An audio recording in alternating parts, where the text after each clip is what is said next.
آج کے بعد اپنی دعاؤں میں جہاں اور بہت کچھ مانگتے ہیں اللہ سے برکت بھی مانگیں. ہمارا مسئلہ اصل میں برکت نہ ہونا ہے. جب برکت آ جائے گی آپ دیکھیں سکون بھی ہوگا, اولاد بھی تابعدار ہوگی, بیوی بھی فرما بردار ہوگی, گھر کے اندر محبتیں بھی ہوں گی, الفتیں بھی ہوں گی, ہمارے سارے مسئلے آٹومیٹکلی حل ہو جائیں گے, ہر چیز ان آرڈر آ جائے گی. اعمال سے تو برکت بڑھتی ہے اور کچھ اعمال سے برکت گھٹتی بھی ہے, وہ بھی پتا ہونا چاہیے. یہ نہ ہو کہ وہ عمل کرتے پھریں جو برکت ختم کر دیتے ہیں. تو برکت گھٹتی کس سے ہے؟ نمبر 1 بدنیتی سے گھٹتی ہے.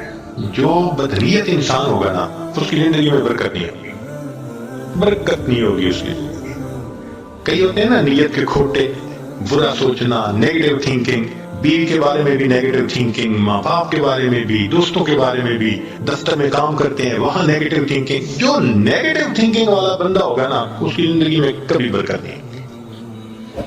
اللہ اکبر کبیرہ. ایک شعر یاد آ رہا ہے پنجابی کا, آپ حضرات کو یہ عاجز آپ حضرات کو شعر سناتے ہیں, اس کا ترجمہ بھی ساتھ کر دے گا. ہمارے یہاں ایک بزرگ گزرے ہیں سلطان العارفین باہو سلطان رحمت اللہ علیہ, ان کے پنجابی کا کلام بہت معروف ہے. فرماتے ہیں یہ ناتیاں دھوتیاں رب ملدا تے ملدا کمبیاں مچھیاں نو. اگر نہانے دھونے سے خدا ملتا تو مچھلیوں کو اور کچھووں کو خدا مل جاتا, ہر وقت ہی نہاتے دھوتے رہتے ہیں. یہ سر منایا رب ملدا تے ملدا بھیڑاں سسیاں نو. اگر سر منڈانے سے رب ملتا تو ایک بھیڑ کی قسم ہے, سر پہ بال نہیں ہوتے باقی پورے جسم پہ ہوتے ہیں, تو اس کا تو سر ویسے ہی منڈا ہوا ہوتا ہے, اس کو خدا مل جاتا. یہ ذکر کیتے ہیں رب ملدا تے ملدا کال کڑیچیاں نو. ایک پرندہ ہوتا ہے کالا سا, وہ شام کو لٹک جاتا ہے کہیں اور ساری رات آواز نکالتا رہتا ہے, تو کہتے ہیں وہ تو ساری رات ذکر کرتا ہے, اس کو خدا مل جاتا. یہ جتیاں ستیاں رب ملدا تے ملدا دانداں کھسیاں نو. پاک دامنی سے خدا ملتا تو جو خسی بیل ہوتا ہے وہ تو مادہ کی طرف آنکھ اٹھا کے بھی نہیں دیکھتا, اس کو بھی خدا مل جاتا. تو یہ باتیں کر کے فرماتے ہیں یہ ناتیاں دھوتے ہیں رب ملدا تے ملدا کمبیاں مچھیاں نو. یہ سر منایا رب ملدا تے ملدا بھیڑاں سسیاں نو. ذکر کیتے ہیں رب ملدا تے ملدا کال کڑیچیاں نو. اور جتیاں ستیاں رب ملدا تے ملدا دانداں کھسیاں نو. اور آخر پر فرماتے ہیں رب ملدا تے ملدا نیتاں اچھیاں نو. اللہ اگر ملتا ہے تو اللہ اچھی نیت والوں کو مل لگاتا ہے. تو بھائی نیت اچھی ہوگی تو زندگی میں برکت ہوگی, اور نیت بری ہوگی تو زندگی میں بے برکتی ہوگی. کتنے لوگ ہیں شرکت کا کام کرتے ہیں اور اپنے شریک کا پیسہ ہتھیانے کی نیت کی ہوئی ہوتی ہے, داؤ لگا رہے ہوتے ہیں. کتنے کاروبار والے ہیں کسٹمر کو داؤ لگانے کی نیت کرتے ہیں. تو بھائی نیت ہی اچھی نہیں تو برکت کہاں سے آئے گی؟ تو بدنیتی سے برکت ختم ہو جاتی ہے. مولانا روم رحمت اللہ نے ایک واقعہ لکھا ہے, سن لیجیے ذرا, موقع کے مناسبت سے ہے. ایک بادشاہ تھا, اس نے گرمی کے موسم میں سفر کیا تو بہت تھکا ہوا تھا اور پیاسا تھا. اس کو اتنی پیاس تھی کہ لگتا تھا کہ میری جان چلی جائے گی. تو اس نے انار کا باغ دیکھا, اتر پڑا, باغ کے مالک سے کہا کہ بھائی جاؤ کوئی انار کا جوس پلاؤ. وہ باغ کا مالک گیا اور جا کے ایک گلاس بڑا بھر کے لایا انار کے جوس کا. اس نے پیا, اتنا ٹیسٹی, اتنا مزیدار کہ بس مزہ آ گیا. اب جب اس نے پیا تو اس نے پھر مالک کو کہا کہ بھئی ایک گلاس اور لے آؤ, مگر ساتھ ہی دل میں خیال گیا کہ یار یہ باغ تو میرے پاس ہونا چاہیے. اب وہ دوسرا گلاس جب لے کے آیا تو اس نے پیا تو جناب اتنا کھٹا کہ پیا نہ جائے. تو بادشاہ نے کہا بھائی مجھے تو لگتا ہے کہ یہ درخت بدل گیا ہے, جس وجہ سے یہ جوس کا ذائقہ بدل گیا. وہ بھی سمجھدار تھا, اس نے کہا بادشاہ سلامت, درخت نہیں بدلا, مجھے لگتا ہے آپ کی نیت بدل گئی ہے.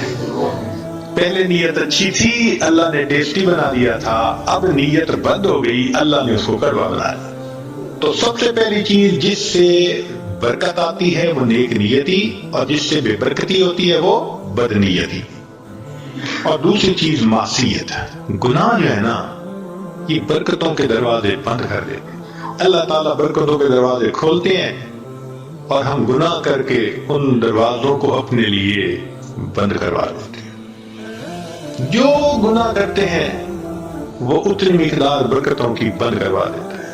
اگر ہم سوچیں تو ہم تو صبح سے شام تک برکتوں کے دروازے بند کروانے میں لگے ہوئے ہوتے ہیں، تو برکتیں کہاں سے آئیں؟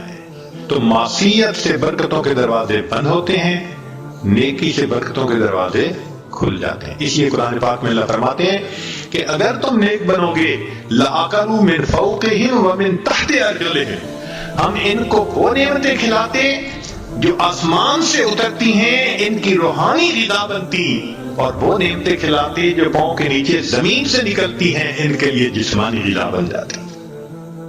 تو معلوم ہوا کہ گناہ سے پھر برکتوں کے دروازے بند ہوتے ہیں۔ اور تیسری چیز بے پردگی، بد نظری، یہ بے برکتی کا سب سے بڑا گناہ ہے۔ یہ گناہ تو بہت سارے ہیں، مگر بد نظری کو اور بے برکتی کو، بے پردگی کو، لہذا جو بے پردہ عورت ہوگی اس کی زندگی میں برکت نہیں ہوگی نہیں۔ رزق کی یا وہ بے برکتی تو الگ، اس کا خامن ہی اس سے مطمئن نہیں ہوگا۔ آپ دیکھ لیں جتنی بے پردہ عورتیں ہوتی ہیں ان کے خامن ادھر ادھر بھاگ رہے ہوتے ہیں، کیوں؟ ان کو خود تسلی نہیں ہوتی، برکت اللہ ان سے نکال دیتے ہیں۔ اور باپردہ عورتیں ہوتی ہیں الحمدللہ، ایسا اللہ ان کی زندگی میں برکت ڈالتا ہے، ان کے خامنوں کو سکون آ جاتا ہے، وہ نہیں ادھر ادھر جاتے، نہیں ادھر ادھر دیکھتے۔ تو بد نظری کرنے والے بندے کو سیٹسفیکشن نہیں ہوتی، بے پردے کرنے والے عورت سے اس کے میاں کو سیٹسفیکشن نہیں ہوتی۔ اس لیے پردہ اور نظر کی حفاظت برکت حاصل کرنے کے لیے یہ ضروری ہے۔ اگر ہم ان کو حاصل کر لیں تو اللہ رب العزت ہمیں برکت عطا فرمائیں گے۔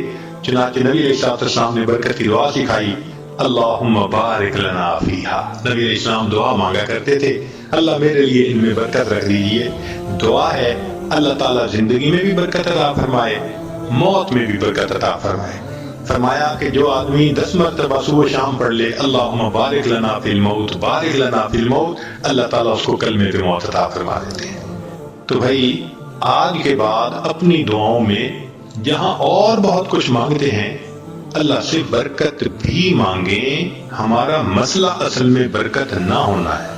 جب برکت آ جائے گی آپ دیکھیں سکون بھی ہوگا، اولاد بھی تابعدار ہوگی، بیوی بھی فرما بردار ہوگی، گھر کے اندر محبتیں بھی ہوں گی، الفتیں بھی ہوں گی، ہمارے سارے مسئلے آٹومیٹکلی حل ہو جائیں گے، ہر چیز ان آرڈر آ جائے گی۔